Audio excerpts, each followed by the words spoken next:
Bismillahirrahmanirrahim. Assalamualaikum warahmatullahi wabarakatuh. Yang terhormat Bapak Sugi selaku dosen pembimbing mata kuliah Fisika Komputasi 2 kelas B1. Izinkanlah saya untuk memperkenalkan diri terlebih dahulu. Perkenalkan, nama saya Anggun Ziva Anindya dengan NIM 082111333004. Izinkanlah saya untuk mempresentasikan video di sini yaitu soal nomor 2 yaitu di ujian akhir semester. Saya merupakan mahasiswa Fisika Universitas Airlangga yang sekarang berada di semester 5 seperti itu. Nah, di nomor 2 ini ada digunakan untuk melakukan diskusi bersama ChatGPT gitu kan ya, yang mana pertama kita akan membahas tentang teori gelombang seperti itu. Nah, nantinya soal yang kedua juga terkait soal gelombang yang diselesaikan dengan menggunakan oktav. Jadi nanti kita akan berdiskusi bersama ChatGPT, lalu kita akan tanya soalnya juga ke ChatGPT, lalu akan kita aplikasikan ke oktav seperti itu. Oke, yang pertama Ziko udah siapkan dulu ya untuk ChatGPT-nya, izin share screen. Nah, share screen. Oke, sudah terlihat ya. Di sini menampilkan chat kosong dari ChatGPT itu sendiri kayak gitu. Nah, di sini bagaimana caranya kita bisa mengambil banyak ya ilmu dari ChatGPT. Kita cari dulu gitu ya. Oke, pertama gitu kan terkait kita akan bertanya tentang teori gelombang seperti itu ya. Apa sih yang pertama apa sih teori gelombang? Kita tanya. Apa itu teori gelombang dalam fisika komputasi? Berikan penjelasan sedetail mungkin gitu kan ya. Oke, kita tanya.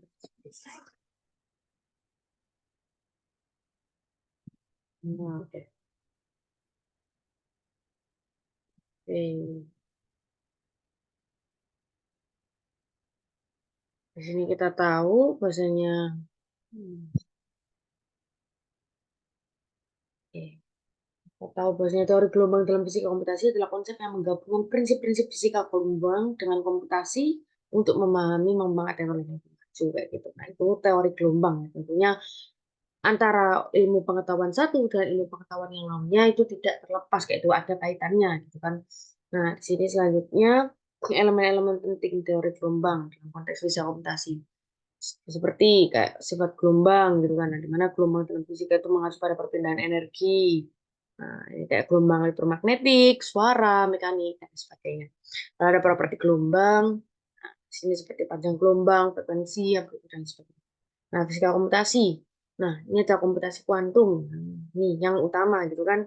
Jadi fisika komputasi menggabungkan prinsip-prinsip fisika kuantum seperti kuantum menggunakan qubit gitu kan, dimana dilakukan dalam oleh komputer kuantum ya untuk menghitung energi ground state dan sebagainya seperti itu. Nah, yang nggak bisa dipecahkan oleh komputer klasik seperti itu ya, jadi harus menggunakan komputer kuantum. Nah, ini kayak proses paralel dan algoritma juga mempertimbangkan konsep-konsep dari fisika, mengembangkannya secara paralel gitu kan. Nah, integrasi teori gelombang dalam fisika komputasi ini pertama simulasi fisika dengan komputasi. Sini kita mensimulasikan ya fenomena fisika yang melibatkan gelombang seperti ya dinamika fluida, akustik dan sebagainya. Optimisasi dan pengembangan algoritma ini juga merupakan integrasi dari teori gelombang dalam fisika komputasi. Lalu ada komunikasi kuantum. Ini dalam fisika kuantum ini pengembangan teknologi komputasi kuantum ya. Jadi komputasi kuantum ini yang dikembangkan dalam fisika kuantum. Teori gelombang dalam fisika komputasi ini mengintegrasikan konsep gelombang dan prinsip-prinsip untuk mengembangkan teknologi yang lebih maju. Seperti itu. Jadi memungkinkan pemahaman lebih juga terkait fenomena alam dan peningkatan kemampuan komputasi dan berbagai bidang. Jadi sing tak tahu bosnya teori gelombang. Oke, itu tadi kata kuncinya teori gelombang gitu kan ya. Kita tanya lagi ya. Apa itu teori gelombang? Nah, kita tanya dulu. Oke, di sini kita tahu bosnya di jadi teori gelombang ini kerangka konseptual yang digunakan untuk menjelaskan perilaku gelombang dalam berbagai konteks fisika seperti itu ya, ada gelombang suara, gelombang laut dan sebagainya. Nah, di sini aspek penting ya, seperti sifat gelombang, jenis gelombang, prinsip gelombang, persamaan gelombang. Nah, di sini yang menarik adalah persamaan gelombang, seperti itu ya. Jadi nanti akan kita bahas, di sinilah yang akan kita bahas yaitu tentang persamaan gelombang. Di mana persamaan matematika yang menggambarkan bagaimana gelombang itu bergerak dan berinteraksi dengan berbagai medium. Entah itu medium di udara, di air, dan lain sebagainya. Seperti itu. Contohnya persamaan gelombang elektromagnetik Maxwell dalam elektrodinamika. Atau persamaan gelombang Schrödinger dalam mekanika kuantum. Tentunya dua persamaan ini sudah tidak asing lagi di telinga kita sebagai seorang fisika atau sebagai seorang mahasiswa fisika. Mahasiswa fisika gitu kan ya. Nah, penerapan dalam berbagai bidang ya sama kayak tadi gitu kan. Oke, itu sekilas gitu kan. Kita masih pertama tanya terkait apa itu teori gelombang seperti itu gitu kan. Nah, sekarang kita tanya gitu kan terkait gelombang. Gelombang itu secara fisis itu seperti apa gitu kan, secara fisis, teori gelombang secara fisis dan lain sebagainya. Oke, kita tanya ya.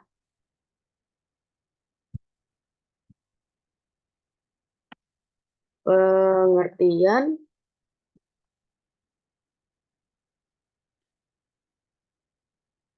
yang ini ya, pengertian teori gelombang secara fisis gitu ya. Itu apa?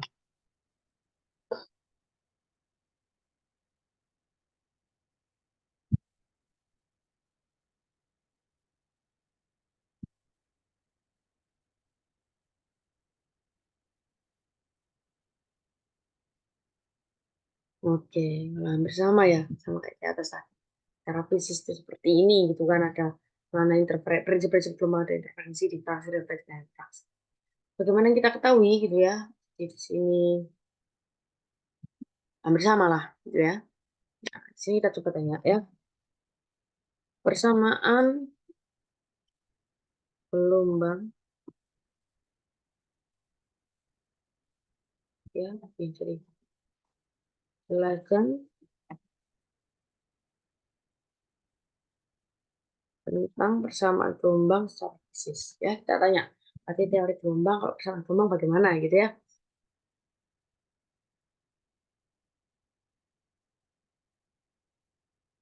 Oke, di sini agaknya sudah muncul berbeda ya. Nah, di sini yang kita tunggu-tunggu ya, plus ya.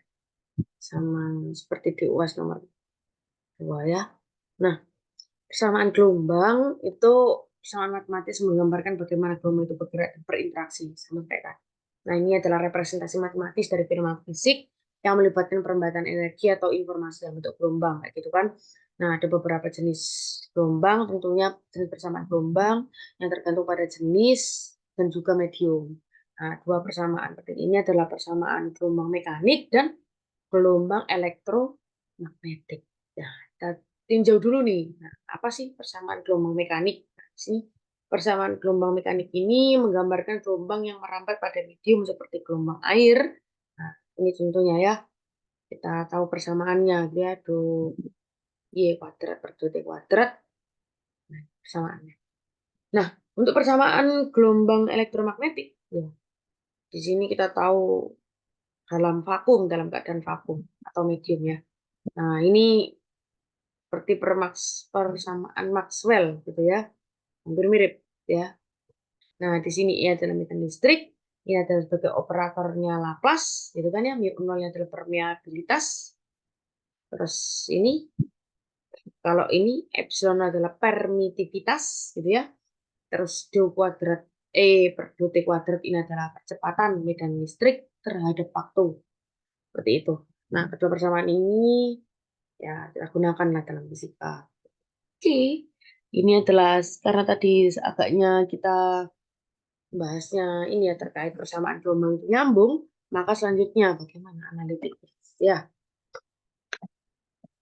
kita tanya ke ChatGPT.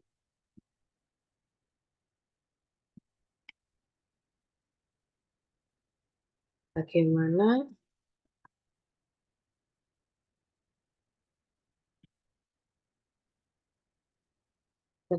bagaimana persamaan gelombang secara analitik. Oke.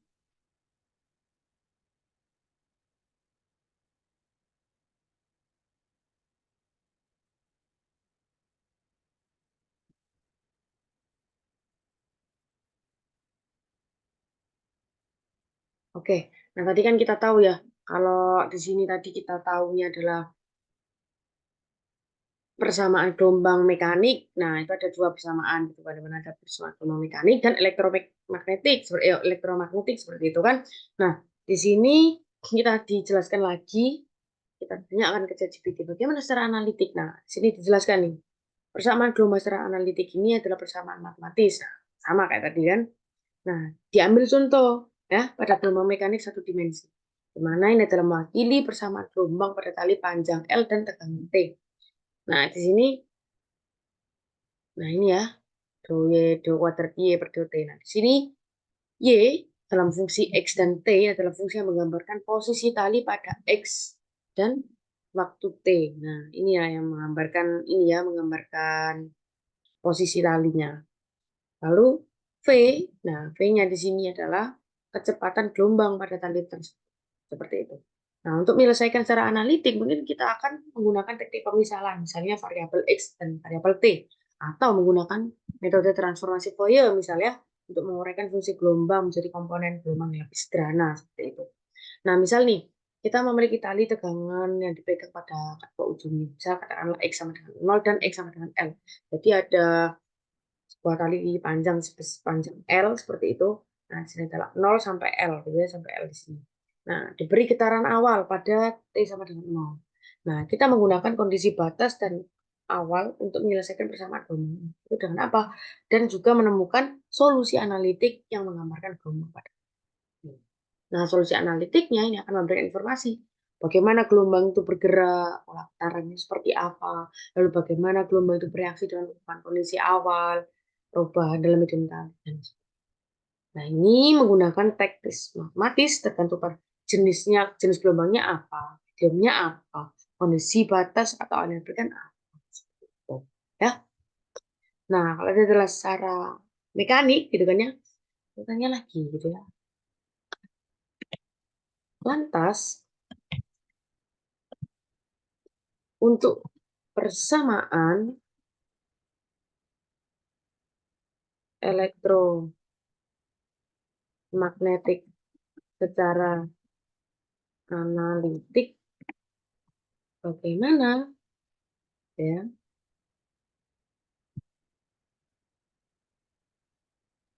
Jadi persamaan gelombang elektromagnetik ini kita perlihatkan yaitu empat persamaan Maxwell ya. Ada hukum Faraday, ada hukum Gauss untuk medan magnet, hukum Ampere Maxwell, dan juga hukum Gauss untuk medan listrik. Nah, di sini kita tahu ya, bahwasanya empat persamaan inilah yang menjadi dasar. Makanya tadi saya juga mengatakan bahwasanya seperti halnya persamaan Maxwell seperti itu ya. Di sini ternyata benar, bahwasanya ya ini tadi persamaan elektromagnetik yang tidak lain dan tidak bukan adalah awal mulanya adalah dari persamaan Maxwell empat itu gitu kan, di mana E adalah medan listrik, B adalah medan magnetik, dan Rho adalah keramatan kekuatan, J adalah kerapatan arus, dan epsilon nol adalah permitivitas vakum, mu nol adalah permeabilitas. Nah, di sini kita tahu untuk situasi tidak ada arus atau tidak ada muatan bebas hingga rho sama dengan nol dan juga J-nya sama dengan nol, sehingga persamaan tersebut bisa disederhanakan menjadi ini seperti itu ya, persamaan Laplace yang ini adalah bentuk persamaan gelombang untuk medan listrik dan vakum. Nah, solusi persamaan gelombang ini seperti menggunakan transformasi Fourier atau teknik pemisahan variabel, sama seperti persamaan gelombang mekanik tadi. Nah, tergantung pada kondisi awal batas yang diberikan. Persamaan ini menganalisis bagaimana gelombang elektromagnetik seperti cahaya yang merambat dalam ruang hampa, gitu kan? Bagaimana medan listrik itu berubah terhadap waktu dan ruang, gitu kan? Sehingga solusi ini dari persamaan itu bisa memberikan pemahaman mendalam terkait bagaimana sifat perambatan gelombang elektromagnetik dalam berbagai situasi. Oke? Nah, ya, karena tadi udah tanya terkait secara analitik gitu kan, entah itu dari mekanik ataupun dari elektromagnetik gitu kan. Maka langkah selanjutnya ya. Oke, selanjutnya adalah Oke, coba tanya gitu kan terkait numeriknya. Nah, ini contoh numerik dari ChatGPT. Oke, kita akan tadi udah analitik, cuman secara numerik bagaimana, gitu kan ya? Bagaimana persamaan.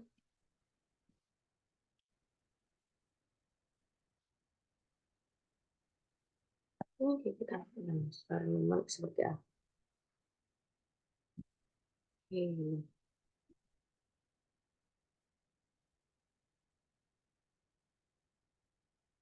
Nah, di sini kita diperlihatkan ya, teman-teman. Jadi di metode numerik ini, salah satunya di tadi persamaan gelombang mekanik yang 1D tadi dilihatkan.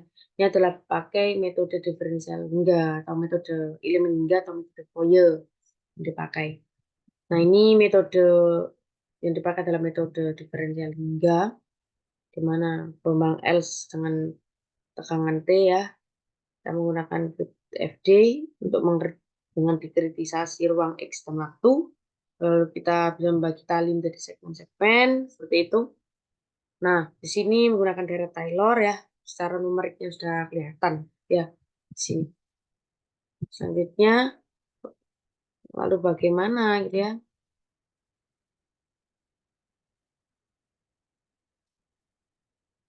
untuk persamaan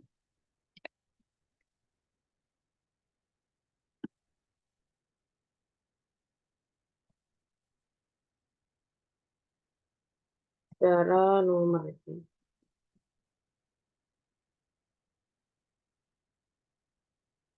sini ya, kita tahu biasanya banyak sekali metode-metode yang digunakan, ada Fourier dan ada persamaan gelombang Schrödinger seperti itu. Nah, di sini muncul yang kita cari ya. Jadi,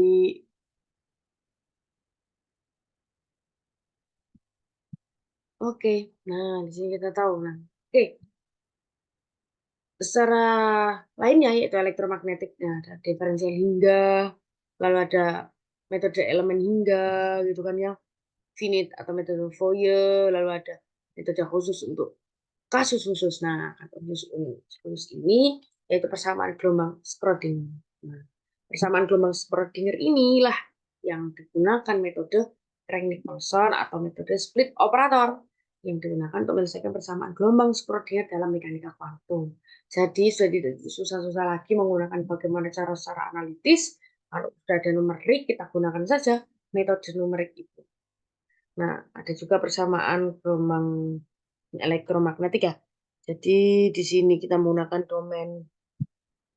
metode domain waktu dan juga metode domain frekuensi. Nah, ini halnya seperti kalau kemarin ya, dijelaskan dalam UAS yang satunya, yaitu terkait FFT, gitu ya, DFT dan FFT. Jadi di sinilah yang sesuai dengan kuliah kita, yaitu terkait persamaan gelombang Schrödinger dan persamaan gelombang elektromagnetik, yaitu FFT dan DFT. Nah, di sini yang kita pelajari adalah bagaimana caranya kita tahu persamaan eh, secara fisik seperti apa gitu kan ya, persamaan gelombang Schrödinger, lalu persamaan lain juga kita akan pelajari seperti itu ya. Jadi nanti ini juga ada metode numerik lainnya yaitu boundary element, kita sekitar batas domain pada karakteristik ya. Oke. Oke, selanjutnya kita tanya gitu kan ya, tolong gitu ya, berikan contoh satu persamaan mana karena kita persamaan gelombangnya yang kita pelajari ya Pak ya. Oke.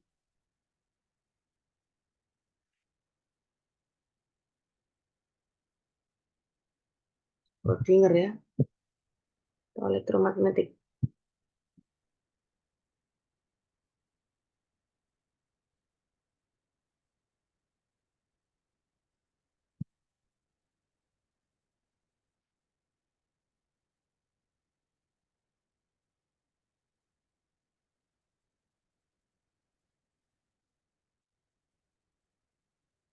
Jadi bisa langsung pakai kata kunci FFT ya.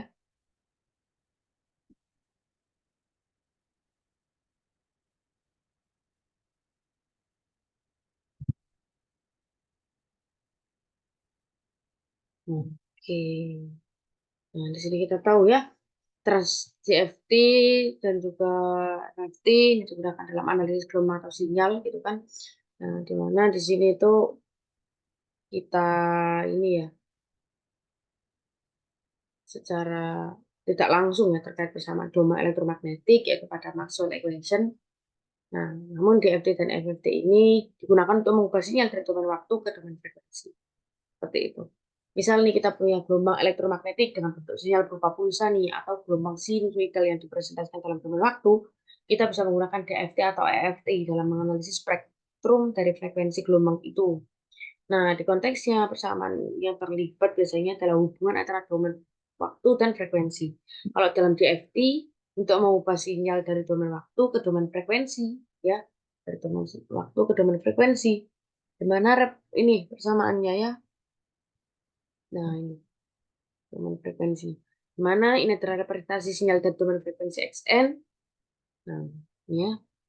Nah, contoh penerapan DFT dan FFT ini ketika kita memiliki sinyal gelombang sinusoidal yang terwakili magnet tertentu.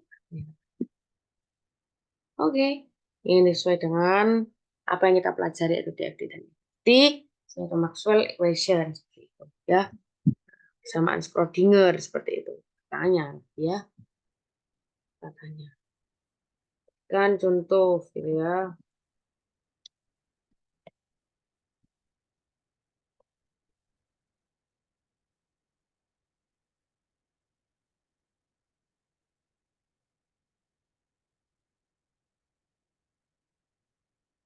Tuh, kesamaan gelombang Schrödinger.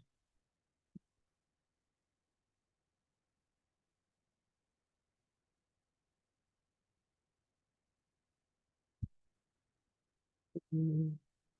Merupakan salah satu persamaan yang fundamental ya dalam fisika kuantum dan tentunya nanti adalah menggambarkan evolusi fisik kuantum.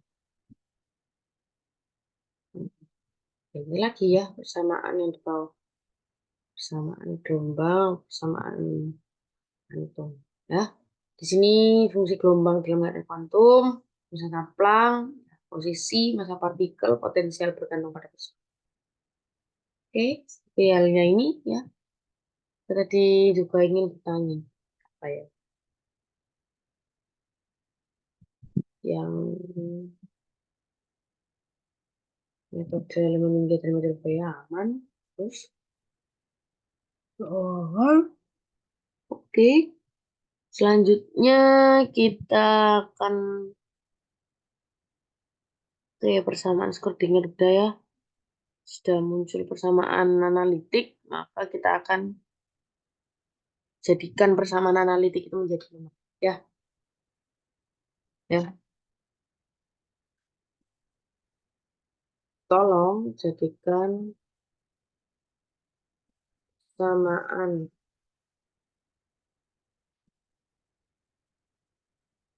jadi elektromagnetik ya. Persamaan gelombang elektromagnetik secara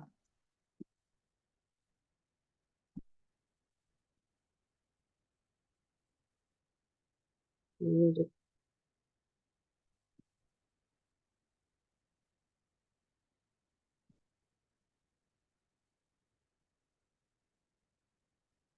Oke. Nah, di sini sudah muncul ya, agaknya sudah mulai dijadikan numerik, di mana di sini kita bahas persamaan gelombang elektromagnetik ini seringkali dinyatakan untuk diskretisasi gitu ya, dari persamaan PDI atau persamaan diferensial parsial untuk membacakan sebuah ini ya metode numerik. Nah, kita lihat bagaimana persamaan gelombang elektromagnetik dalam vakum, terus dan lain sebagainya. Berarti ada 4 ya, salah satu aja kita ambil. Di sini adalah dalam vakum. Pendekatan metode ini untuk verifikasi ruang turunan ruang dan waktu. Misalnya kita membatasi dari 0 sampai L gitu kan, dari waktu T hingga T gitu ya. Ini kita bagi gitu kan ya, kita bagi domain ruang dan domain waktunya menjadi grid atau intervalensi. Nah, ini pendekatan FD ini untuk turunan kedua ruang-ruang yang bersifat. Oke, sehingga EIJ adalah komponen magnetik dari grid, sehingga adalah merupakan kecepatan. Ya udah, ini adalah delta X adalah delta diskritisasi. Ini langkah-langkah untuk menentukan nilai E, J plus 1, dan sebagainya. Nah, ini adalah merupakan pendekatan numerik ya, di mana implementasi menjadi lebih lanjut terkait itu. Oke, nah, ini adalah terkait ini ya, terkait persamaan gelombang elektromagnetik. Kita pas lagi untuk menjadi dari ya kuantum atau seperti itu ya,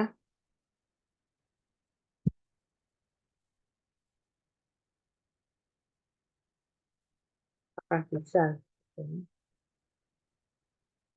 Oke,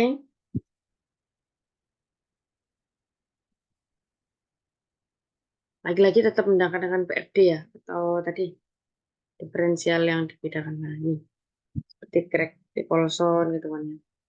Ya, coba sih peran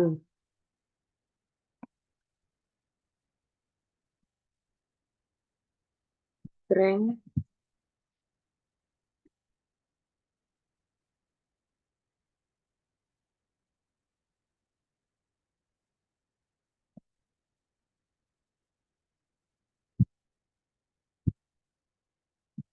Oke, metode mengerti. Hmm, peran dalam pro gitu kan. People.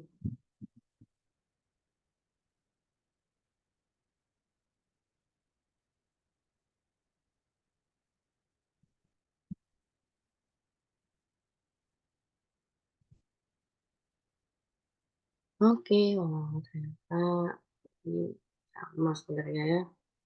Seperti ini untuk kita menggunakan Schrödinger.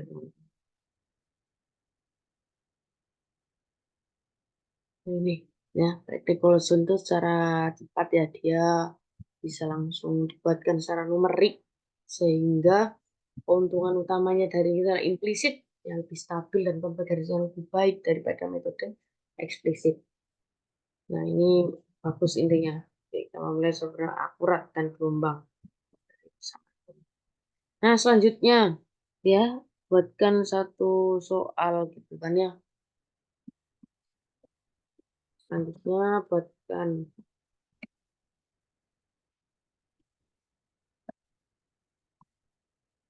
satu soal secara numerik ya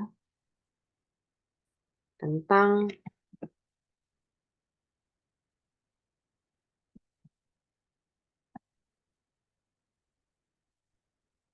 meng-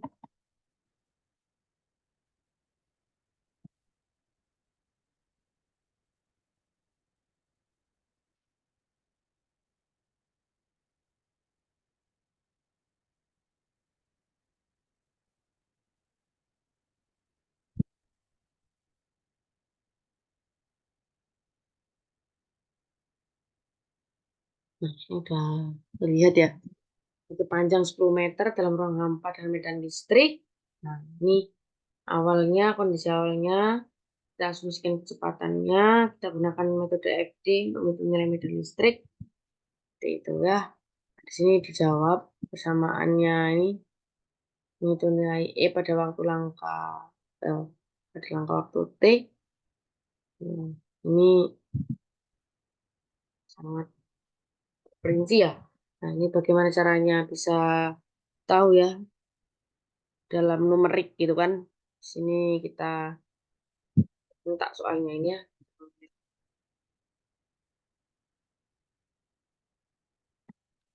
Coba.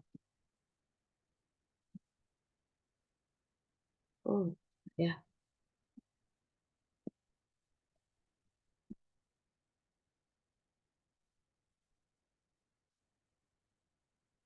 di atas ya.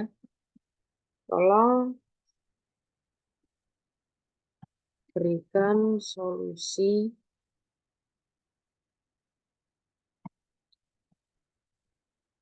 merik dalam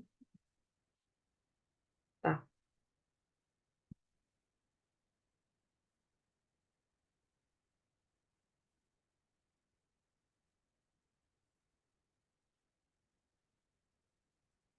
Nah, ya, jadi langsung dikasih jawaban ya sama ChatGPT-nya gitu ya, langsung kita. Oke, Ziva izin stop share dulu untuk bisa masuk ke Oktav ya. Oke, Ziva izin udah Ziva copy tadi, share screen lagi. Oke, udah kembali lagi ke Oktav buat copy langsung hasil.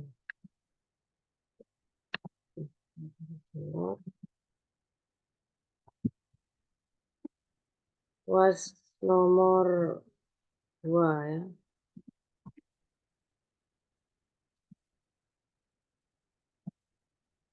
Nah, kita muncul ya. Oke, kita kasih CLC dulu. CLC clear. Oh, oke. Langsung dijawab ya. Nilai medan listrik pada X 5 meter dan T adalah 0,9. Jadi kita tahu, Ziva stop share dulu ya. Tadi kita tahu di ChatGPT mengatakan gitu kan.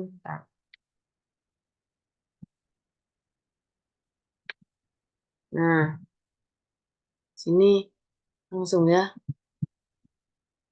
Pendekatan iteratif. Nah, ini menggunakan diferensial hingga yang digunakan. Oke. Coba sekali lagi ya terkait DFT dan FFT. Si saran ya. Berikan soal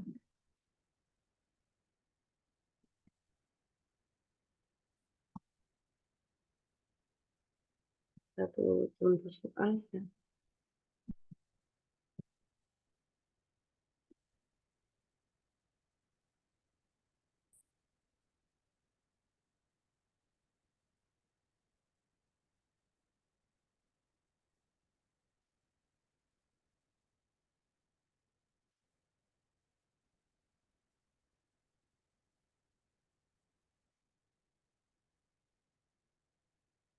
DFT dan FFT ya.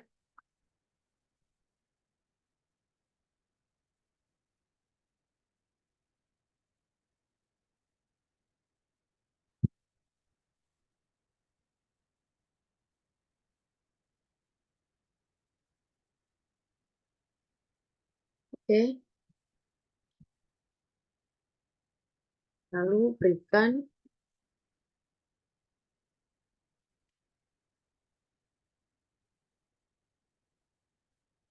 gunakan oktav.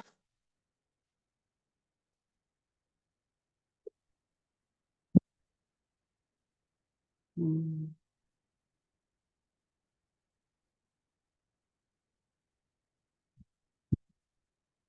Oke, kita lihat ya seperti apa ini. Sebagian stop share dulu untuk menuju oktav lagi. Kita buatnya script baru. Oke, share screen. Sudah terlihat ya. Kita copy langsung.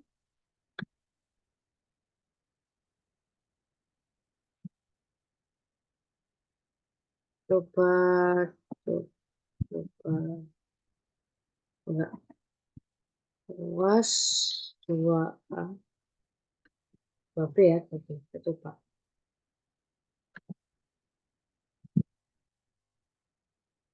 Nah, sini ada muncul ya teman-teman, muncul spektrum frekuensi gelombang elektromagnetik itu seperti ini. Jadi salah satu contoh soal yang sudah dijelaskan oleh ChatGPT tadi, terkait itu secara numerik, analitik, gitu kan yang benar-benar kita tahu apa itu persamaan gelombang, tadi terdiri atas Schrödinger, elektromagnetik, mekanik, dan lain sebagainya. Lalu bagaimana juga caranya